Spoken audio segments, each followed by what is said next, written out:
Honda Grom. Now on a paddock stand, because we're going to do a little bit of cosmetics. By that, what I mean is, oh yeah, now if I just continually let that get worse, it's going to get worse. I did see that you can buy replacement swing arms, because some owners are putting longer swing arms on them, but that is not an option for this build. You can see we've got quite a bit of corrosion going on. I may have shown you these before. It's a little brush set, yeah? You just go on Amazon, eBay, whatever, and you find yourself a little brush set. And they give you brushes with nylon, and this looks like steel. And we're going to knock off some of that corrosion, because there's absolutely no point in dealing with corrosion. I see way too many videos where they go, there's some corrosion, and you blob some stuff on it, and then it's supposedly brilliant and all done. Well, I'd knock it off. So I'm going to use the nylon brush for things like exposed swing arm areas. Just a bit of a zip, zip, zip. And then for in here, I'm going to knock it off with this steel.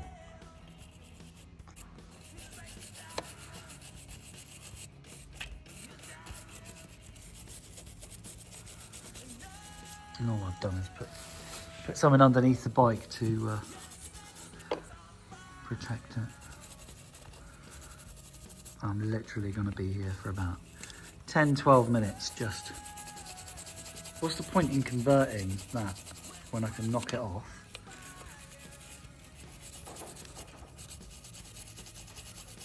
Just put some tunes on, innit? Get scrubbing.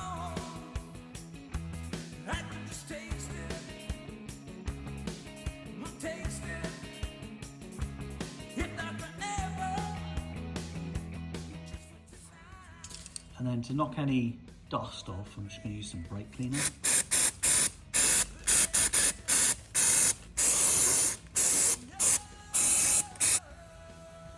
This is a product called Cortain F. You've got to give it a good old shake. It is used by Eastern European armies to rust convert and protect their vehicles. Don't let it get out of hand. This stuff is cheap to buy, but if you get it on surfaces, you ain't getting it off. So I would suggest it never touches an unpainted surface. But unpainted? Painted. Just don't put it on anything but rust.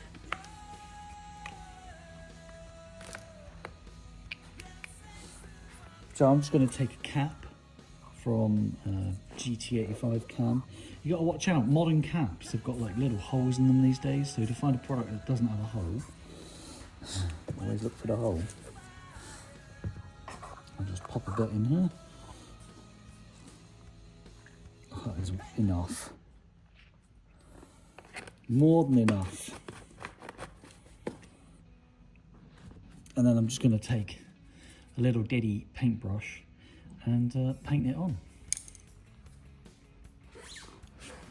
So this is how it looks after the brake cleaner has evaporated. I really just used a brake cleaner to get rid of any dust. And then I'm just going to gently paint this on. You've got to be a little bit artistic with it, haven't you? Or autistic with it. I think we're all on the spectrum. I don't think anybody is not autistic. Just take your time. Enjoy it. Make sure you got something underneath your motorbike to protect it. And then dob a bit of this on, put your motorcycle on Facebook Marketplace. Never has any rust. I mean, oh, yeah.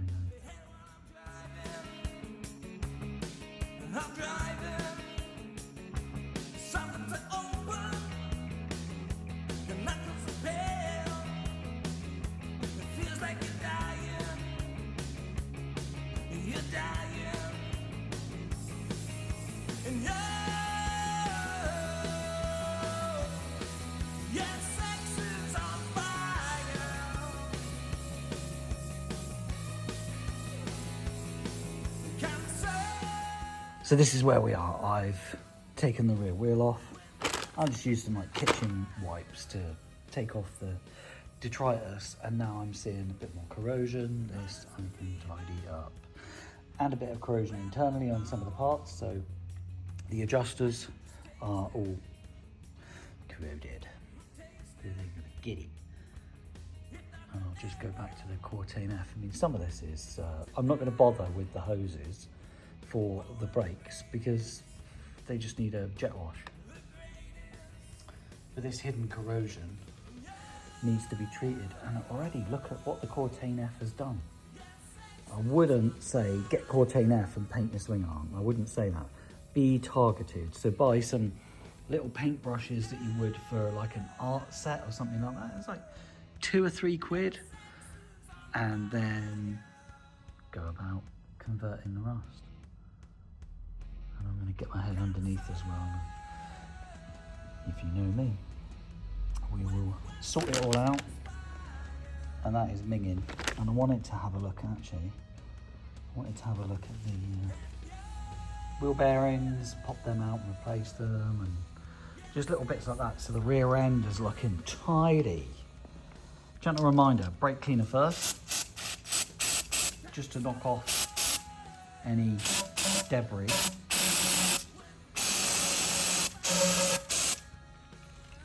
And that'll evaporate really, really quickly.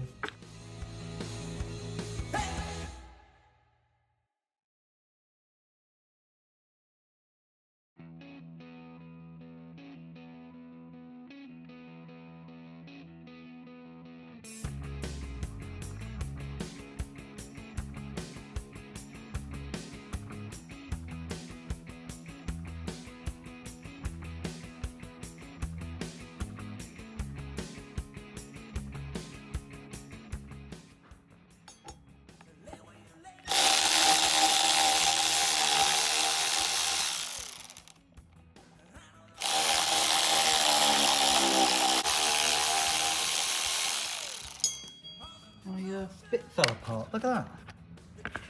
Huh. How do bits fall apart?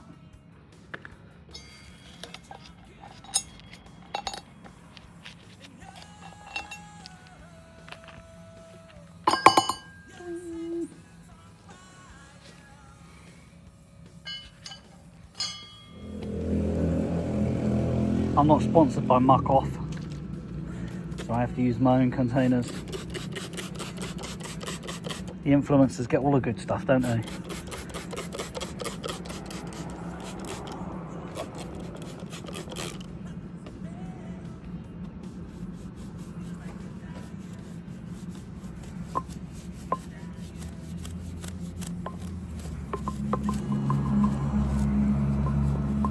What I like about this brush is it's plastic, don't damage nothing if you bonk into things with it.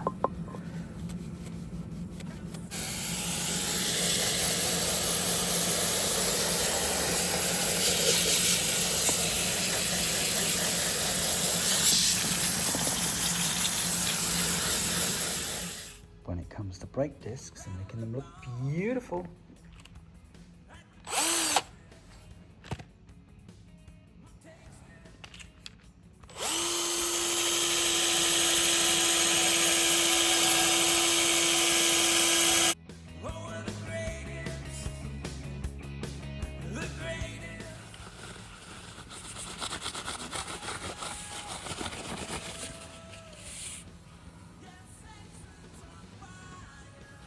And before anyone comes to you and says, don't listen to Alex, look at the difference. Look at that. Didn't take long to do. The disc's looking very passable. If I wanted to increase braking performance, I would have worked on the rotor's braking surface there. I would have worked it both sides. Obviously, that is going to then eat pads, but the braking performance is incredible. But this was a cosmetic tidy up. It's looking good. The swing arm's looking fantastic, although you'll go, wah, wah, because people like to moan. That's plastic and that's mud. And so what am I going to do? But get it on my hands. I'll have a go at this caliper next, and then a bit more of a clean up And I've just started tidying these pieces, and then I will show you what the swing arm looks like in 24 hours because I've got to leave it. I wanted to spray the 2 backing plates.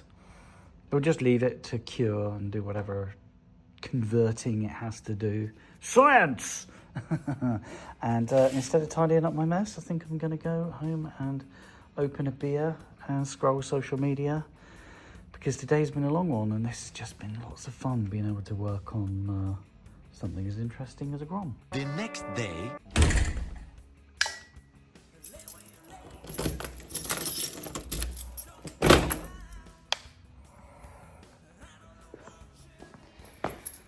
It's 24 hours later. Let's have a look. Okay, swing arm's looking peachy. It's not bad. I think the brush is rock hard. I was going to spray these blacking plates, but actually I think one more little treatment and they'll be acceptable. Yeah, not bad, huh? Apart from the mud I've got to clean up. That's a much better looking swing arm. So I'm also glad to see that the disc hasn't had a flurry of rust. It means I don't have to replace it. Usually a day after cleaning them, if they start blossoming with rust, you know it's so deep into the metal you're wasting your time. But this one's doing okay. I looked over the cush drives yesterday. Yeah, it's just a tidy up really. These rear sets suck. Yeah, so it's got to happen, and that's the brake light switch. And it's nothing ever perfect, is it? I've never actually taken a rear set off of a Honda Grom before, so I'm not sure if this is going to be painful or easy, or the bike will fall in two. No idea. Looks like 2 bolts, but I'm sure there's more to it. Thank you for watching.